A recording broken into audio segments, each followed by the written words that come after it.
Ce moment vous est offert par la salle Georges Brassens des Avirons. Cérémonie magique. Oui, alors, c'était une sorte de coutume à cette époque-là. Bon, il y en avait 3.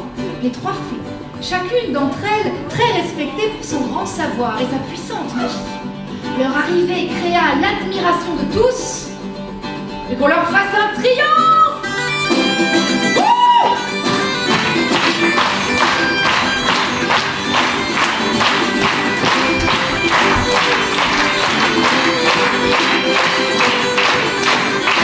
C'est un spectacle de conte musical autour de La Belle au bois dormant de Charles Perrault, mais qu'on a entièrement réécrit en termes de texte.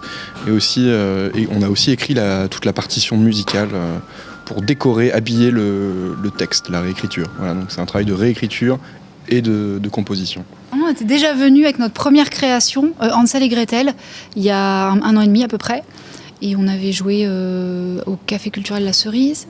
Je sais plus toutes les salles. La Cité des Arts. Et puis, je sais plus. Le Tampon. Voilà, la médiathèque Le Tampon. Et c'était notre première création sur le même principe.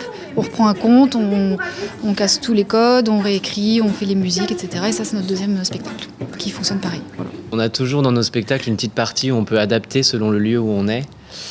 Et là, on avait envie de placer des choses qu'on a mangées ce midi, par exemple. Un rougail pour la reine. Un rougail pour la reine. Du gâteau patate pour la reine. Du gâteau patate pour la reine. Des voyards pour la reine. Ah bah là, on a eu des retours très chaleureux, d'une part dans les applaudissements, et puis tout au long de la représentation, ça riait beaucoup, ça réagissait beaucoup.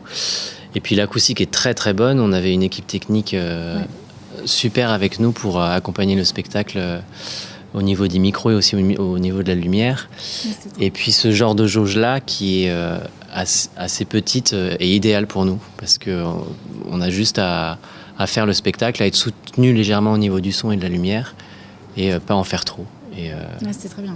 Donc là, c'était vraiment idéal. Ouais. Et c'est amusant parce que quand on annonce à nos proches ou à des collègues qu'on allait faire cette tournée à La Réunion, ils nous disent oh, vous allez voir, faut que vous allez voir ça, ça et ça, vous allez voir les cirques, les cascades. Et non, mais on va pas en vacances, on part en tournée, je vais dans ce spectacle. Là, c'est vrai qu'on a il y a un côté un peu frustrant comme ça, mais le peu qu'on a vu de l'île déjà, c'est magnifique. Et puis on a eu on a eu un très bon accueil humain à chaque fois. Que ce soit il y a 2 ans ou là cette fois, on sent qu'il y a une chaleur un peu. Donc un remerciement JM France et puis à Yann Vallée spécialement et ensuite à toutes les salles qui nous accueillent, qui acceptent le partenariat avec les JM France. Et puis merci à vous. Oui. Voulez-vous m'épouser? Voulez-vous qu'on ait vécu heureux et beaucoup d'enfants? Voulez-vous une connexion internet très très haut de milliard, un voyage de noces au Taj Mahal, des déclenchoirs sur votre visage, une toute petite et délicate raffinée. Chanson de 77. J'ai aimé, c'est la dissociation des personnages, le narrateur et le personnage qui est joué en arrière-plan. Là, j'ai aimé que en fait, ça compose 12 personnages peut-être, ou peut-être 8 ou 6, je n'ai pas trop calculé. Là, j'ai aimé le fait que ça s'alterne entre la narration et le jeu. Et puis tous les instruments, et puis tous les sourires, et puis l'engouement du public aussi, au quart de tour. C'est super. La mise en scène, les dialogues, les instruments, c'était très riche, super. J'ai beaucoup aimé, c'est rigolo.